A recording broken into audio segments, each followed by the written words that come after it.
Okay, it is 11 a.m. Welcome to everyone. My name is Tina Tehranchian. I'm a plan giving consultant with Donor Motivation Program, and I'm very happy to welcome our two guest panelists, Jill Nelson and Michelle Osborne, two of my most favorite ladies in the plan giving world. And most of the people who are members of CAGP know Jill and Michelle very well. Jill Nelson is the Associate Vice President of Estate Planning at Princess Margaret Cancer Foundation. And I've known Jill for many, many years now, have great respect for her. And Michelle is the Executive Director of Gift Planning at University of Toronto, and of course, the Chair of the Board of CAGP. And both of these ladies are friends of CAGP. So welcome, Jill and Michelle. And coincidentally, today happens to be World Cancer Day. We had no idea when we were planning this event that this was going to be World Cancer Day, but as you know, Princess Margaret obviously is one of the top 5 cancer research centers in the entire world, and U of T is one of the leading cancer research institutions as well. And together, these institutions have made a huge impact. I was reading some statistics about cancer this morning and was amazed that back in the 1940s, cancer was a death sentence. Only 25% of people survived cancer back then. But in 2020, 63% of people survive cancer. And that's all thanks to great institutions like Princess Margaret and U of T. So charities and nonprofits in Canada have faced huge challenges during the pandemic. And there are many difficulties that are shared by charities, no matter what the size of the charity is. And every crisis actually has the seeds of an opportunity for showing leadership and for connecting with your donors. So today we want to look at the opportunities and challenges that the pandemic has created for charities. And we're going to ask Jill and Michelle, as two of the leaders in the field, to tell us about what their experience had been. So I'm going to start by asking Jill, what does COVID-19 mean for the future of your organization, Jill? Well, it's had a tremendous impact on our charity, as it has on so many. And for so many, I think the need for their charity and the reason for its existence has become so much more acute during this pandemic. Some of the obvious ones, of course, food banks but healthcare has risen in people's minds to huge extents. And of course, working in the cancer area, cancer doesn't stop and people need treatment, and yet treatments have been delayed. Patients are dramatically affected because they can't have visitors come with them when they go into the hospital for treatment. But as you said, sometimes the innovation that comes out of these challenges is what really matters. And we've seen virtual treatment leap to the forefront. Something that we knew was important and knew was valuable has happened. And in fact, we went from a hospital that treated everyone in person.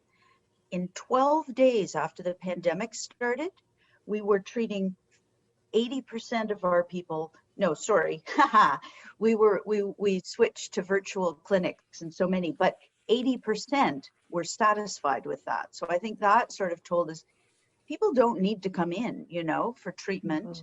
And for clinic visits. They like the convenience, and the quality of the work is just as good. It also saved a lot of money in the first 2 months of the pandemic. The costs were like $3 million. So that for a hospital is immense. But from a charity point of view, what we found was that we were able to help the hospital and help the patients in particular with their challenges. So donors stepped up and donated money so we could buy iPads for people who were in the hospital who didn't have that kind of connection with their family, so that even though they were alone, they could talk to their family. Donors provided meals for the essential frontline workers, and hotel beds for essential frontline workers, parking so that they could come to work safely. There was just a tremendous amount that happened. So from our charity's point of view, we didn't shift our reason for being at all, but we were able to do more for some people. Other charities, unfortunately, have been impacted in a far more negative way. You know, so many had to lay off so many people. But we all find we have to work smarter as well as harder in these days when we're working from home. Very good points. Michelle, do you have anything to add? Yeah, so for us, we are looking at recovery. There's the other side of the life ringing right now. Similar to you, Jill, there was a huge impact on the university when COVID hit, when we had the lockdown. Our students, it's interesting that they were just sharing. I was speaking with the Dean of the Faculty of Art and Science. And so true, our students probably were able to adapt to virtual learning much quicker than many of our faculty, because being in the technical world that our students are in. But it's been challenging. It's been very difficult. But we're on a positive trend, I hope, that, we're seeing better news with the vaccines and that. But the university is now in a recovery kind of mode. So we're looking at how we work toward what life will be like once this pandemic and the lockdowns are over. And because there have been great benefits to this being forced to virtual world. Accessibility was a huge piece. And accessibility, I mean, the fact that some of our students were skipping classes because they didn't have the time to actually commute to campus, take the course, and then go back because of priorities. And so now our students are actually attending classes and enjoying them. We've seen an uptick in the number of students. And the research that we're doing, we're looking at how can our learnings from the research around COVID, because we have been very involved in a lot of the research, from trend lines to vaccines to testing modules. How do we take our learnings from that and start applying it to other issues and other questions that we're facing? But a big thing is the digital piece. We've all been thrust into a digital world that we knew we needed to go into, but we really didn't. And so we've been able to embrace it and make the best of it. And we've realized that business can go on. We've been blessed, we're fortunate. It has in large part been business as usual.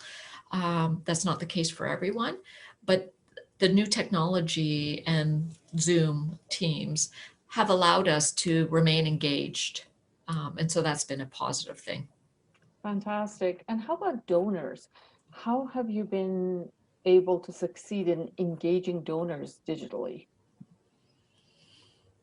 Do you want me to continue? Yeah, absolutely. So, it's quite interesting. And this is some of the learnings that came out of the pandemic is we've been doing a lot of phone outreach. We continue to still do a lot of phone outreach, speaking to our legacy donors, just checking in. Many of them are living alone. And so it's important to maintain that connection and that dialogue with them. But what the big learning that we did is much of our communication with our legacy donors and some of our gift planning prospects was done via mail or phone. And when we decided we would move to an e-communication strategy for our newsletter, we realized we were not anywhere near close to having a half decent number of emails.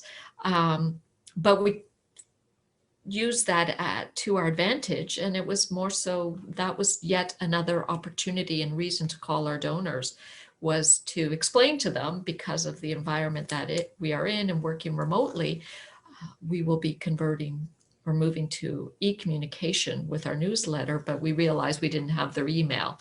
And so it just made us think about what information we're collecting and what information we're putting into our database and how relevant it was, and huge gaps that we were missing. So it's almost been a year since the pandemic started. Is your database more robust now? You know what? It was rather interesting. I forget the exact numbers, and my colleagues would be able to clarify for me, but I think we had maybe emails for 35 to 40% of our gift planning donors, which is not bad, but you're missing a big gap if you're no longer communicating with them. Even our event that we were planning, we weren't planning on doing a mail invitation. It was going to be an e-invitation. So all of a sudden, you're only emailing 35% of your legacy donors. So after the phone blitz, I think we brought it up to almost 60, 70%, which was really exciting. So, and just looking at the demographics of our community, there are a good number who don't have email. And so the thought immediately turned to how are we going to engage with them as well? Because we can't leave them behind. Exactly. Yeah. Jill, did you have the same challenges with your database? Oh, definitely, definitely. And interestingly, we also discovered, some of our donors, they use the library for their internet connection. Well, now they're stuck at home and they can't get into the library. So we always have to remember that even the people for whom we have emails, and like Michelle, it's not that many, we have to consider continuing to mail, continuing to phone, and staying in touch in that way. But if we want to do virtual events, we need to know how many are actually able to connect to the internet at all. But those have worked really well for us. So although, we'd always phoned people, and I've always found that almost more useful than trying to visit somebody right away. People don't necessarily want you to come to their home, but they will take a phone call. And there are more people there now, they're at home. They're maybe a little bored picking up the phone and more interested in hearing from people. Exactly. Also, we of course continue to do the donor motivation program. And so that was a great way to reach out to people, where we have emails and hold these seminars so that people can continue getting information from the comfort and convenience of their own home. And so that's been a lot easier. And then when we talk about reaching out digitally, I have to also tell you, we've been using the Market Smart platform. This is a company out of the States, started by a fellow named Greg Warner. And they're very good. They base their work on Dr. Russell James research. And so we were already going to do this. It just turned out to be the perfect year to launch this. It's very involved, but at its heart, it's about sending surveys by email to donors to ask them to engage with the organization, to tell us about why they care about it. So in a year where people have gone to their computers to communicate, this is a great year to be doing these surveys. We've had a terrific response. Very interesting. So first of all, one of the things I forgot to mention at the beginning is that because we have a very high number of attendees, we will have a Q&A segment at the very end. So please enter all of your questions in the Q&A section.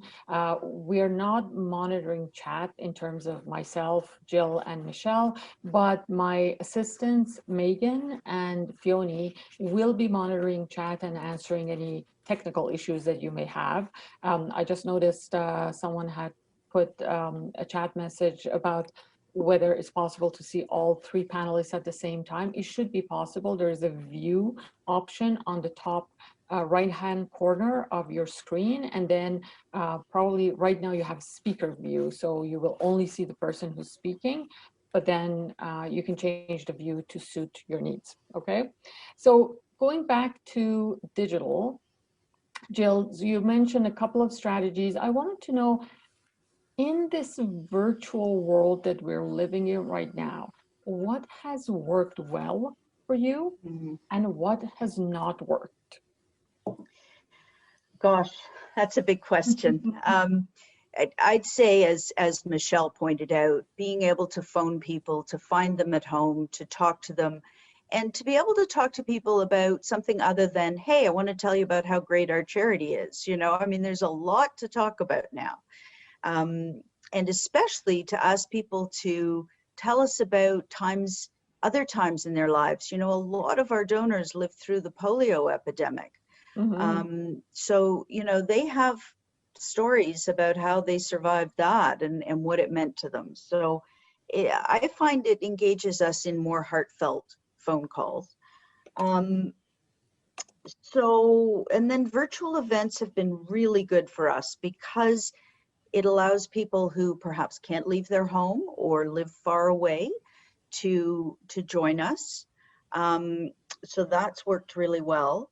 And another thing especially for our major gift colleagues, getting our stakeholders on the phone for donor meetings, you know, or on Zoom for donor meetings. It's a little easier for a researcher or a doctor to sit down at their computer to participate in calls where they don't have to go somewhere and it doesn't take as much all at the same time. So that works pretty well.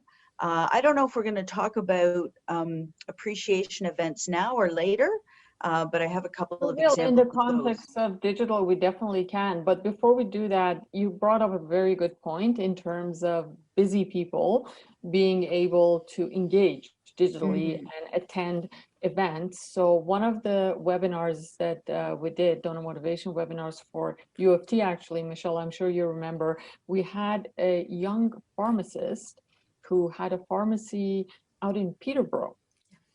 And he attended the webinar. The webinar was around lunchtime. And this was a person who would have never had time in the middle of the day to come downtown Toronto to attend an in-person event. And he admitted when he talked to me after the webinar that he was having his lunch and working and listening all at the same time because he's a super busy young pharmacist. But it was a great engagement opportunity. Michelle can expand on that in terms of what came out of it afterwards.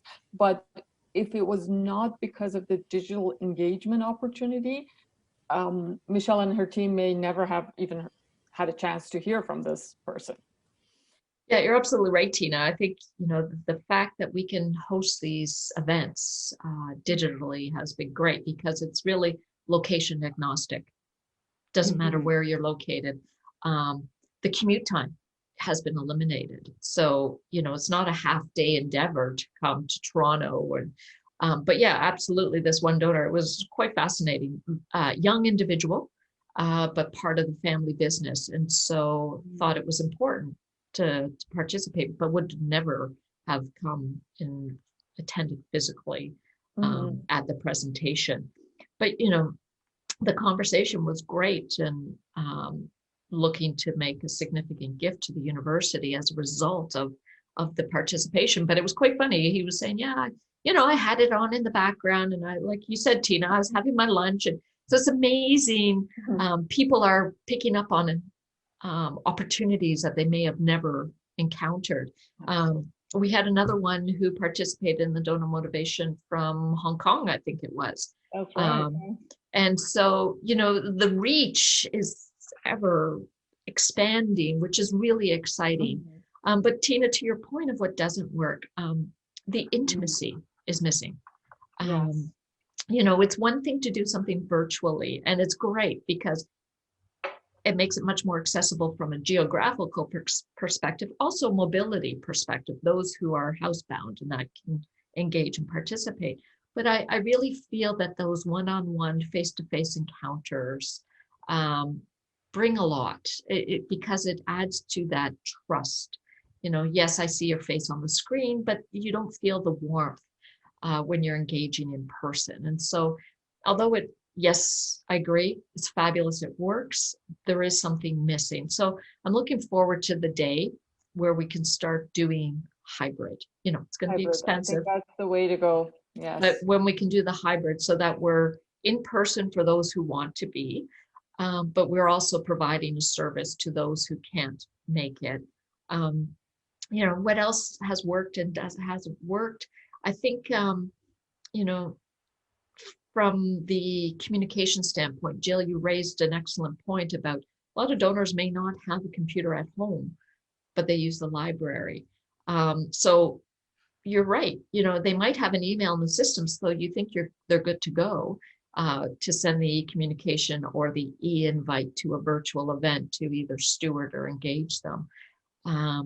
But I think it's still not perfect. And then we'll probably talk about it later, but you know, just about donors and acquisition and prospecting. Digital, I don't think is the best way to go. Okay. And Jill, maybe you want to give some examples of busy entrepreneurs who usually don't have time to attend. We had one example just in our last webinar where this lady showed up late and left early. So I think she only caught maybe 20 minutes maximum of the presentation, but maybe you can expand on what the outcome was. Absolutely. This is actually a wonderful story. This person was invited by one of our other supporters to attend the donor motivation program session. And she was, yes, a very, very busy woman. And so she reached out after the session because she hadn't even been able to get to the whole thing. But the part she saw inspired her to think about what she might be able to do. And so when she was able to meet with Tina afterwards, Tina discovered that she's very philanthropic. She's had a liquidity event in the past year. She's an outstanding prospect and very interested in our cause. And so, you know, this program doesn't just help people who are thinking of putting a gift in their will. It helps people making current gifts and reaches out to people who, you know, this woman would never have come to, she wouldn't have had the time to invest in sort of taking a flyer on this seminar and seeing if it did her any good. So this was the only way to reach her. We also had a longtime supporter who lives in the Yukon who was able to attend one of the donor motivation program events. So that was wonderful too. Yeah. Okay, fantastic. And Jill, you wanted to talk about donor appreciation events. And well, yeah, I you know, it's interesting because you had asked us offline about them and I sort of was blanking, which is ridiculous because we do have some, and I know Michelle has some amazing things they did. And just speaking to something she had pointed out, which is that when you can't see donors in person, you don't get that, you don't get the sense of what matters to them. You don't see where their eyes are going when you're telling them something in quite the same way. So, and one of the things that our institution has done in recent years is a massive space transformation to make the patient experience at Princess Margaret so much better. And it finished in the middle of this COVID pandemic where people are not allowed to come into the cancer center, you know, unless they've got a very, very important reason to be there. So our stewardship team, and I realize I'm very lucky to have others who are doing these kinds of things in such a large institution, they did a partnership with the Toronto Symphony Orchestra and had musicians come in after hours to play in some of the new spaces in the cancer center.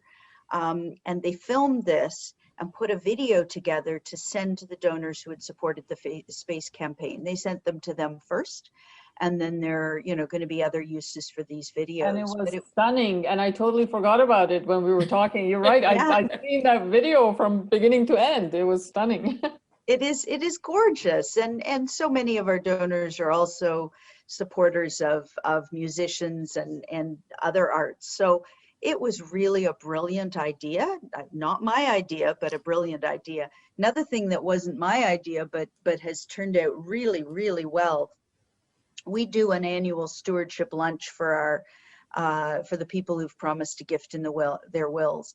And not being able to do it this year, we realized that there was an opportunity not just to reach the people who come to the lunch, but to touch all the people who've promised to gift in their will with a nice message.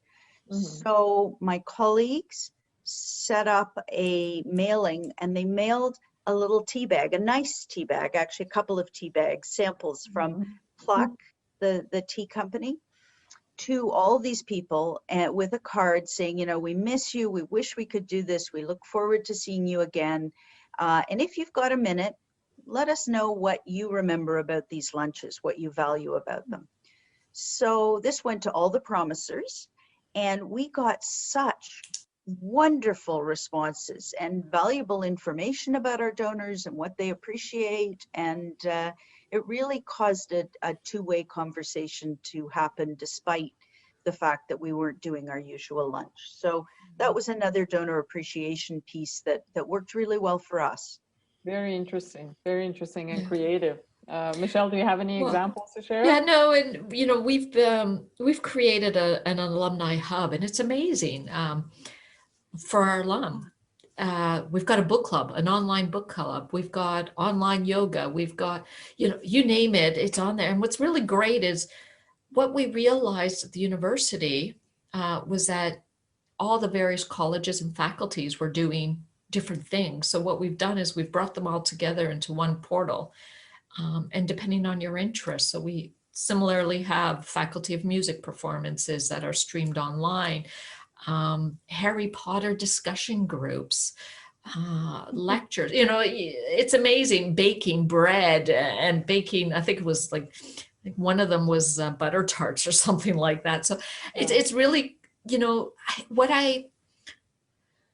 it's been challenging, it's been difficult, but what I really love is that people have come out of their shell and become creative and thinking differently.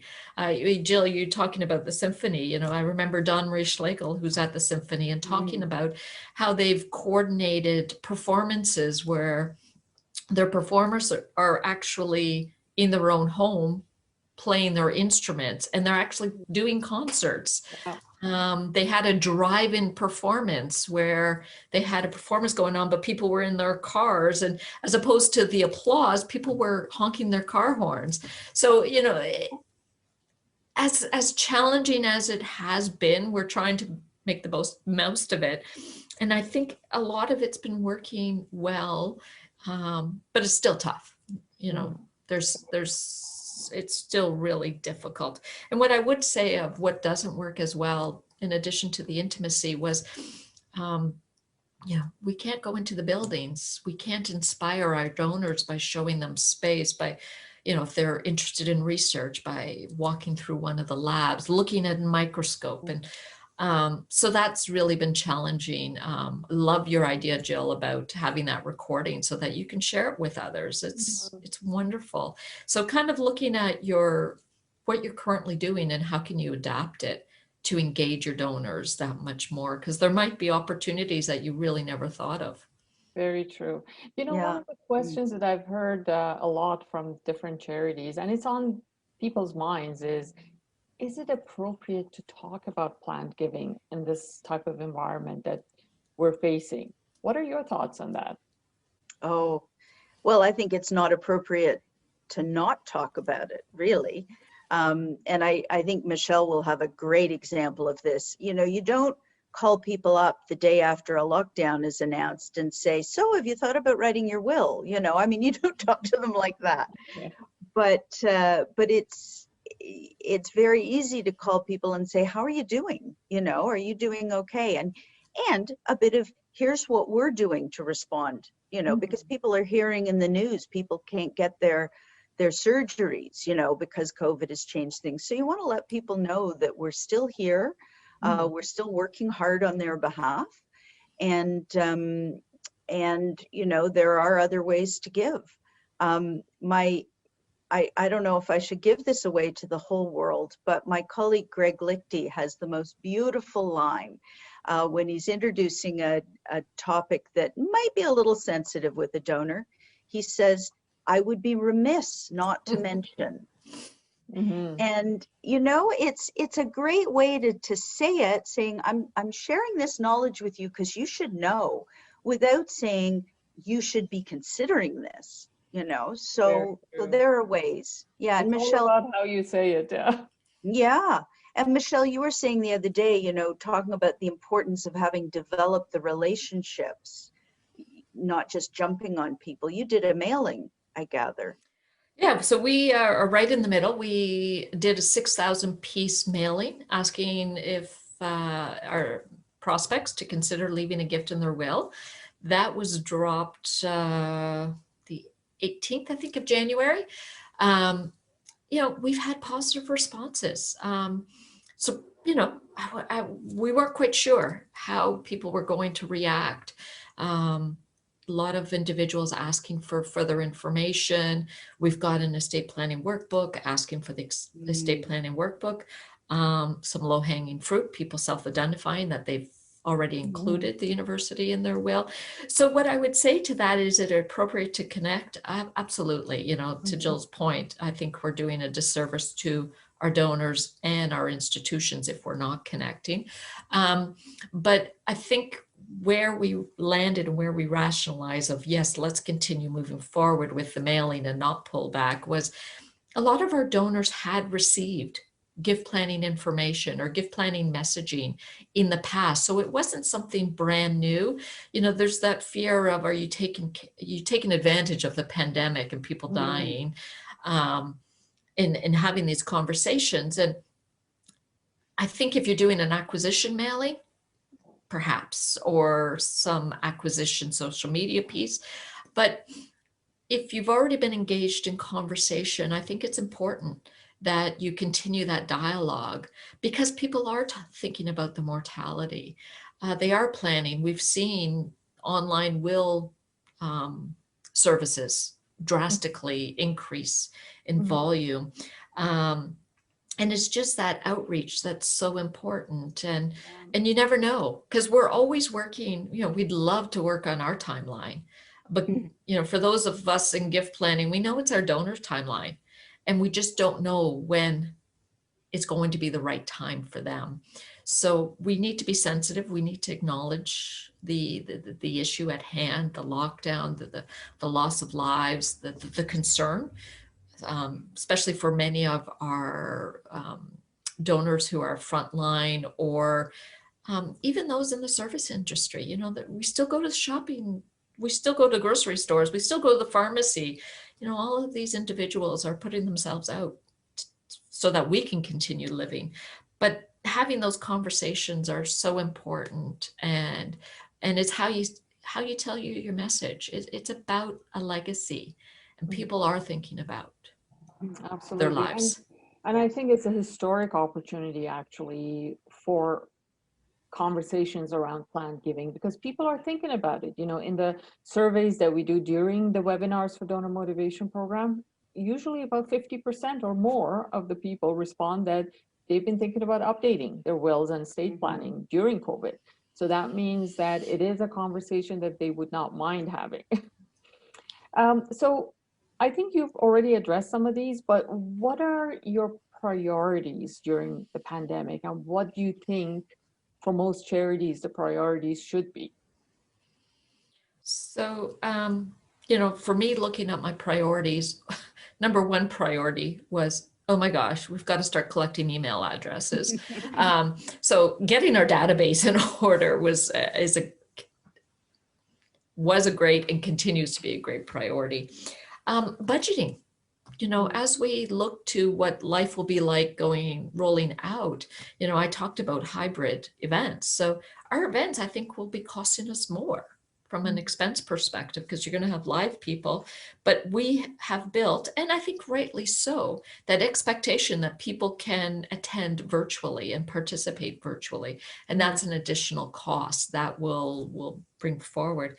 And the other big piece is looking at our collateral. As I mentioned before, a lot of our communications with our donors was done in paper format. Our website, updating the website, ensuring proper collateral is being created to being shared electronically is a big one that we continue to work on as the pandemic continues to move forward. Makes sense. Anything on your side, Jill? I mean, these are very pertinent, what Michelle said. Yes, I agree with everything Michelle has said. The only thing I would add is I think that the connection with our colleagues, I mean, this is one thing I've really missed, connecting with my colleagues in the office and with my colleagues, you know, from CAGP and everywhere else. I think professional development is going to be really, really important. It's going to be something we have to advocate for because sometimes our organizations don't want to add to it. But, you know, when you think about the opportunities that the pandemic has opened up with all sorts of free seminars, you know, like this, that all sorts of people are putting out. But also, you know, some of my staff attended a conference that was happening in the UK because we don't have to invest the travel and the time.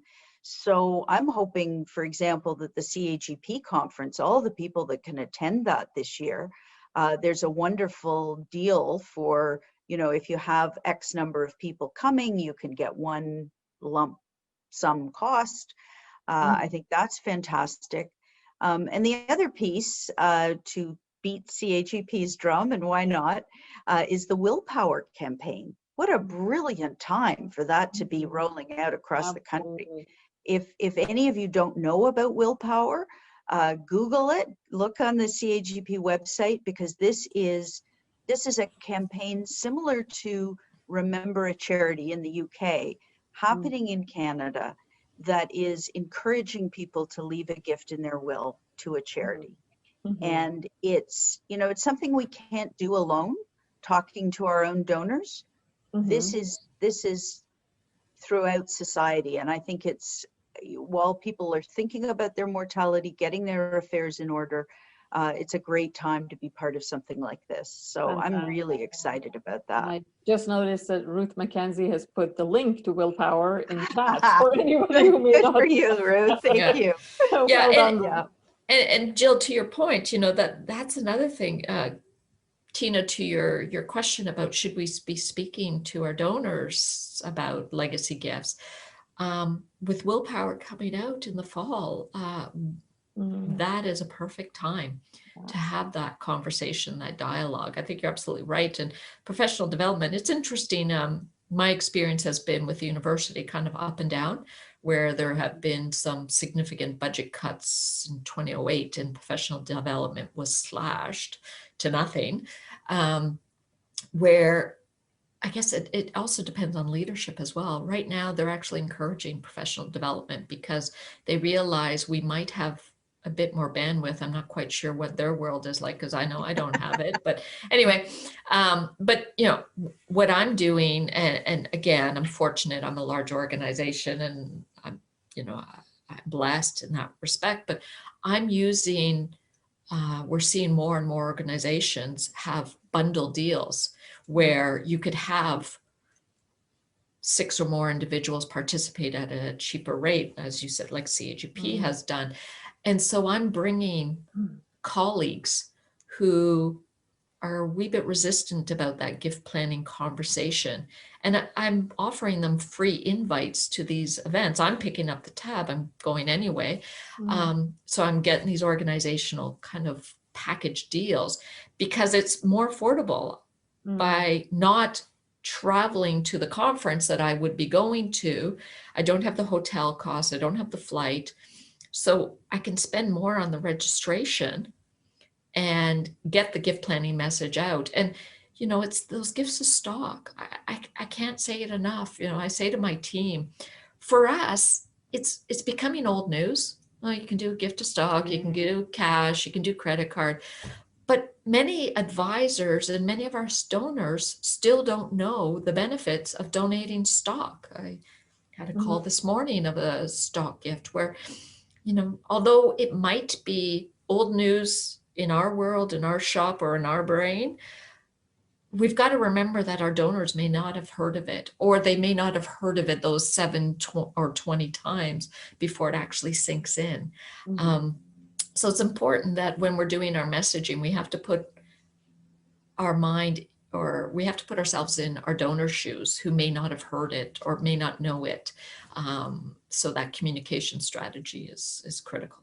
That's such a good point, Michelle, because we take things for granted and they seem simple for us because we've known about them for ages, but not necessarily for our donors. I was talking to a gentleman the other week that had attended one of my donor motivation program webinars, and he's the CFO of one of the biggest companies in Canada. He's a CPA, very knowledgeable when it comes to tax and accounting, but he had never even contemplated the fact that he could name a charity as beneficiary of his life insurance policy. And that was such a huge revelation to him. Okay, so don't take it for granted that because you and I know about it and it's very simple, that everybody, even the more sophisticated, donors, may not find it as simple. So you have brought up a lot of ideas about how you can continue to provide value to your donors about during a pandemic. Is there anything else that you want to add in terms of being able to provide value to donors?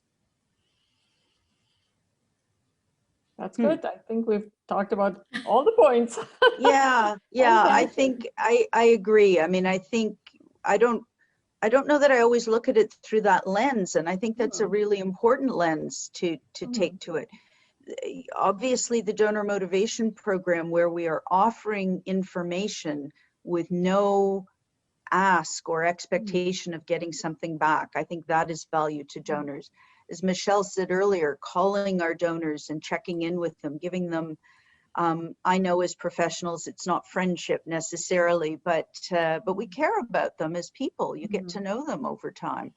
I think that is adding value. And then all these webinars, we're doing the same kinds of things. Well, not as many as U of T or any university, but we're doing a webinar series with amazing speakers sharing knowledge, and anyone can tap into that. So I think we are giving probably more value than we gave before. Yeah, it's more accessible. We were maybe providing those offerings, but it was on a condition that you come to us. Now we're opening the doors and adding value whenever you want to listen, to watch, whatever.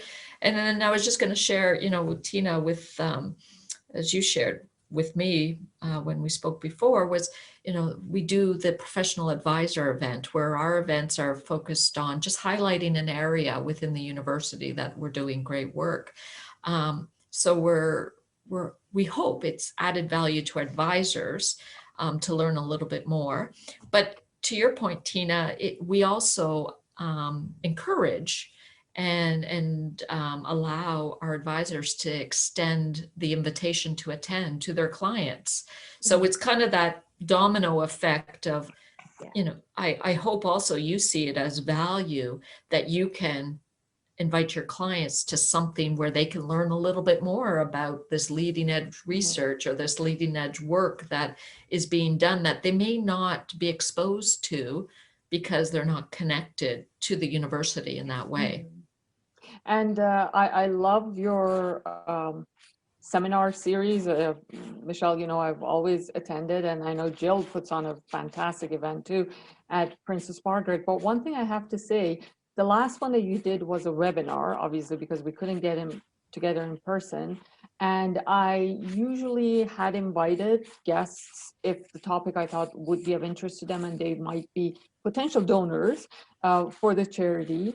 But I always felt hesitant to invite more than one, maximum two people, because there was cost involved. There's breakfast or lunch that's being served. The last event, because it was a webinar, I freely invited tens of people, and a few of them did show up. So that made it a lot easier for me, and less guilt on my conscience for costing the charity. So that's another point. And one more thing to that similar point, I think the advantage of digital, and it just kind of came up to me as a bubble right now, where, there are times where our donors can't attend because of conflicts of schedule and everything.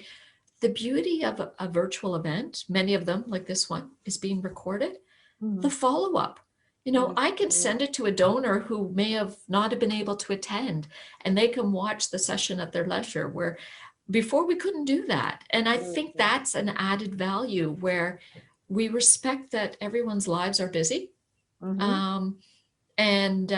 If you weren't able to join us, you know, so we're very sorry that you weren't able to participate live, but if you're interested, here's the link to the event.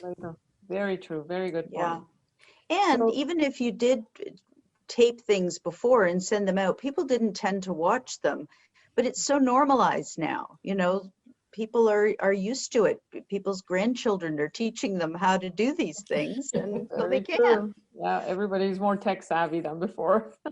So thank you so much. It's been a great conversation. We have a few questions that we are going to answer in a couple of minutes. I wanted to talk to you before we get to the Q&A section about a session that I will be hosting. It's a webinar on March 25th of this year called the Top 10 Critical Plan Giving Challenges that Canadian nonprofits face and how to overcome them. And in that webinar, I'll be talking about how to attract pools of willing and able donors, given limited resources, which is the problem that every charity has, the easiest and most cost-effective initiative to grow your endowment, and the fastest growing gift strategy in Canada that if you can't beat, you'd better join. So we're going to do a quick poll. And if you'd like to attend that session, please click yes, and we will send you the invitation. So my assistant, just put up the poll, just yes or no, and then we will go on to the Q&A session. So it's March 25th at 11 a.m., same time as this presentation.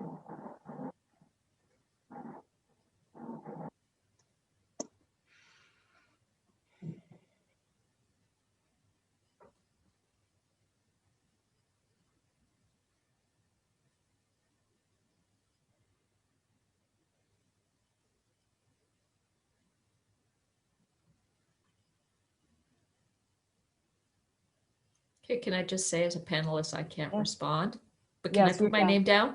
But you're invited, The but you can't same respond. I'm thinking I was just about to click and I can't click. No, you can't click. Okay, you're invited. Absolutely, you'll get the invitation. Oh, good. Okay, so let me go to the Q&A.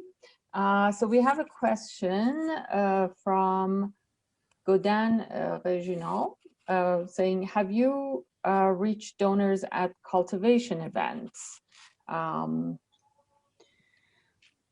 So do any of you want to answer? Well, I can answer. I hope Michelle has an even cleverer thing, but typically we're doing this as an encouragement to people to reach out as opposed to us reaching out to them. Now, with the donor motivation program events, which I consider a cultivation event, we do send, you know, a thank you note afterwards to everyone who attended, just saying thank you so much. If you want to know anything, let us know.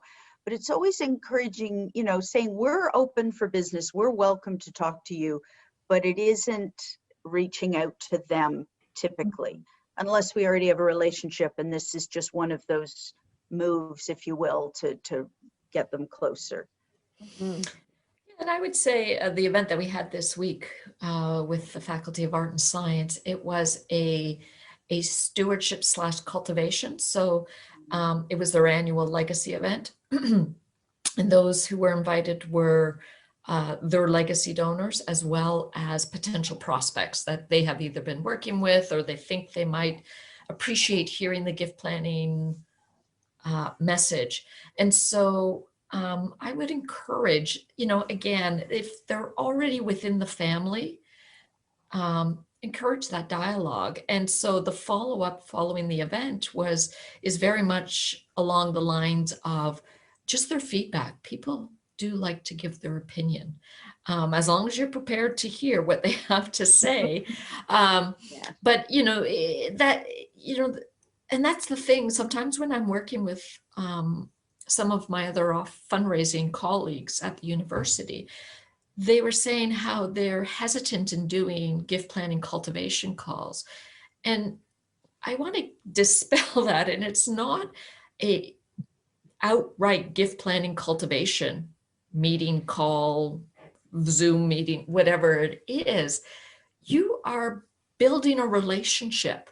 And so the outreach is to really assess whether or not they might be interested, where their passion is aligned, and then you go from there. So if it is solely cultivation, yeah, continue to build those relationships and that trust, and yes, have the events. You may not get the same response rate as you had experienced if you've done it in the past, or the same kind of audience, because what we're experiencing at the university is a lot of our normal event donors, you know, there's some donors who come to every event that you invite them to.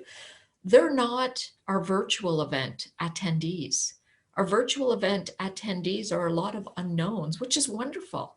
What a wonderful opportunity that you're building more relationships because of some of the limitations that have been pulled away. They're, you know, introverts, extroverts. Very good point, Very Michelle. good. And interestingly, like in client appreciation events that I've done myself, I was really surprised that for online events, I had clients who had never attended an in-person event in the last 2 or 3 decades that I had invited them, but they showed up for the online event. So apparently some introverts are okay with online events, and that's a good way of reaching out to them. We have another question from Gloria, and it says, any insights from the healthcare arena on whether we should put events on hold for another year? In-person events, I'm assuming. I think so, yes. I think that's what she means. Yeah, I can't speak from a health expert's perspective, but certainly I know we are putting the in-person events on hold and for another year. It's just so uncertain and unknown what is coming, you know, like when will we all get out there? I think a lot of people were excited by the hope that a vaccine would be administered right across the country to everyone by the end of December. Well, you know, who knows now with the slowdown. So I think anything you can do to move to virtual in the meantime is a good move. That's what I'd say. And I would say even if medically we're all good, whatever that means, you know, either we're all vaccinated, I think there's going to be great hesitation for large gatherings, period. Doesn't matter where it is. You know, there's some who are going to thrive for it because they live and breathe it. But I agree with you, Jill. We are also pushing pause on in-person live events for the next while. Don't know when that shift is going to happen. But you know, and if anything, I think when the comfort level and the all clear is given, my gut tells me it's going to be smaller, intimate events as opposed to some of our larger ones that we've had. It's just challenging. You know, one of the big ones I know from a student perspective and also an alumni perspective is convocation. You know, that's such a milestone in everyone's lives. You know, that student walking across the stage to get convocated. I envision we would want to make sure that we can do convocation safely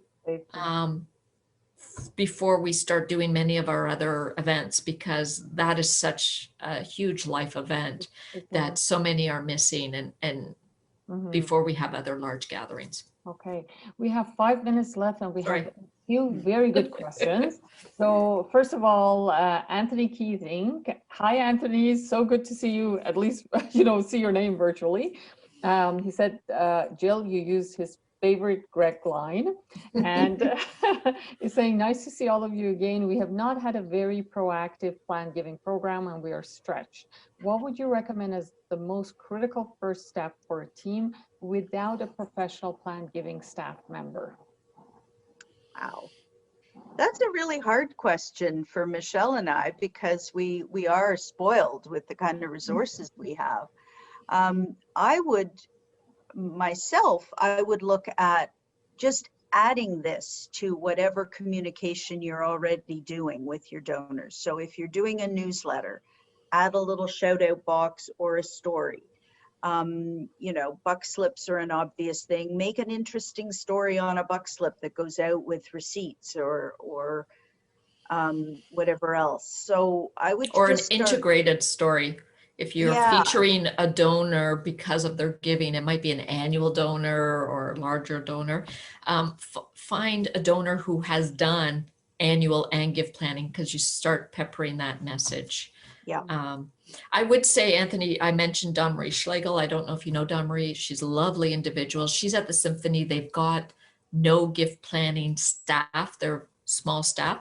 And she has been doing a ton of gift planning because inquiries are coming in. So she might be a good resource for you just to pick up the phone and reach out, and you can say Michelle told, and she can come yell at me after. No, but she has definitely said they were doing no gift planning, and now they're doing gift planning because they see the opportunity and the need. And she might have some great ideas as a resourced, stretched organization. Great. We have a very good specific question from Kara Spedding. It says, Michelle, when you mailed the 6,000 people back on January 18th, which donors were they? Annual, certain thresholds? You know, what were the criteria?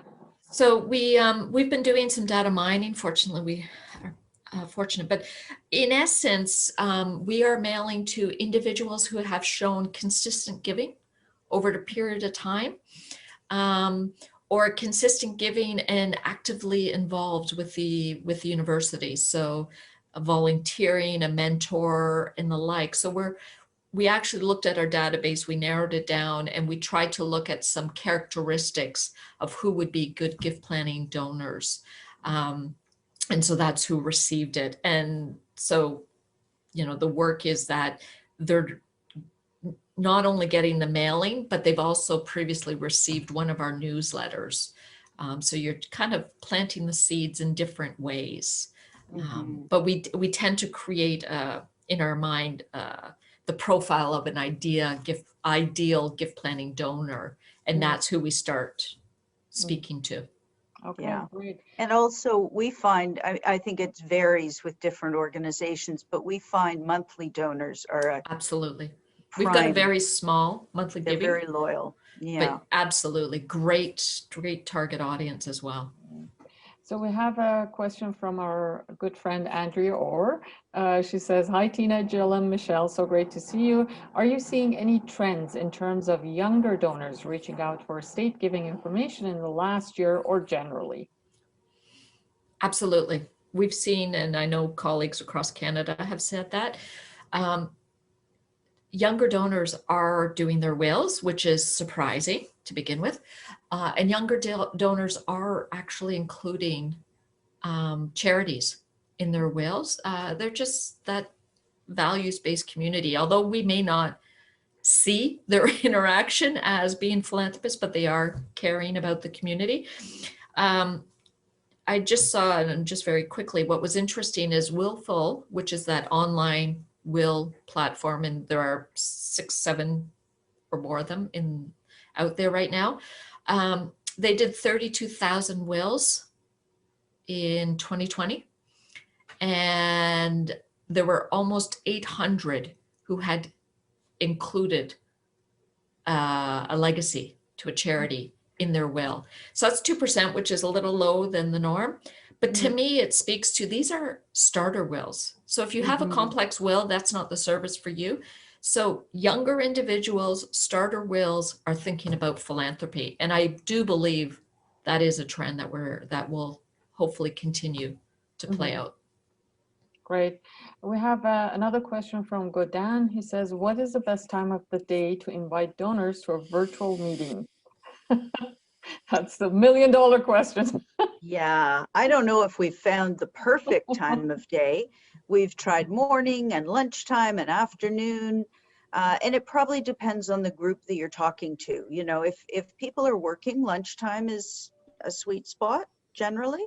But I don't know, Tina, what do you think? Because you've done this with so many others. You know what, results have been really varied, and I think, you know, we don't have enough data to say definitively what is the absolute best time, but also, as to your point, people's lives are different. So I think the best strategy is to try to offer whatever event you're doing. If it's not a one-off event, obviously, if it's a recurring event, try different times of day so you can catch different people depending on their schedule. Yeah. And I would say, you know, my parents, who fortunately are still living, nap time is around 2 o'clock in the afternoon. So in their world, that's not a good time. But what we are also offsetting is if you do too early in the morning, if you're trying to catch people on the West Coast, like that's 6 o'clock in the morning, their time. So, you know, I think you're absolutely right, Tina, is just try different times and see where, because you are going to pick up a different demographics, a different audience at each time slot. Very true. And the last question from Therio. Our constituents are very hesitant about sharing their planned giving intentions with us. Any advice? Well, all donors are hesitant about sharing their planned giving intentions. And I think the number is at something like 80%, and this is pretty consistent, don't want to share their gift intentions with the charity. Consistent across Canada and the UK. I think the key is to not make all your metrics about people promising, you know, telling you that they've promised a gift, and to be very inclusive in your invitations to some of these events. So that one thing that somebody brilliant said, and I don't know if it was the Agents of Good people, but everyone is a prospective planned gift donor. Anyone could leave a gift in their will. So you have to treat everyone as if they actually have, you know, treat every donor with that kind of care and love, because they might have already done it and have no intention of telling you. Fantastic. Yeah, great response. And I would say, can I just add one thing? Because we do live in a world of metrics, unfortunately, at least I do. One of the things that I share is, you know, because a lot of our donors we know are not big on recognition and the like. So, you know, they don't want to be part of the legacy society and the like. So what I've had, depending on the donor, conversations about, would you feel comfortable with me reflecting the fact that you've done this on our database? And the reason for that is I think it's important that if someone else comes and sits in my seat, they know that you've done so. And also, you won't be picked up for future solicitations. As you know, we do send solicitations about bequests and legacy gifts. The fact that we've reflected this on the database that you've already done so, you will be removed from future solicitations. That's might very work. Good. Yeah. Excellent. And the last piece, this is not a question, it's a comment from our good friend Candace J. She says, for resource-stretched charities, reach out to CAGP. You have professional advisor group that can be your resource, who would love to speak with you and help your donors out. So that's that, and I totally agree with her. So thank you again to all of you for joining us this morning. Do not forget to apply for your CFRE credits. This session qualifies for CFRE, and make sure that you do apply for it. Again, Jill and Michelle, many thanks for your words of wisdom. I totally enjoyed the conversation and look forward to talking to both of you soon again. Yeah, and great to see so many familiar names and friends, and yeah, I hope we'll see you all at the next CAGP conference, and even if it's only online. Exactly. Take care, and thanks everyone for joining. It was fabulous. Thank you. Thanks all. Thank you for your questions. Bye-bye.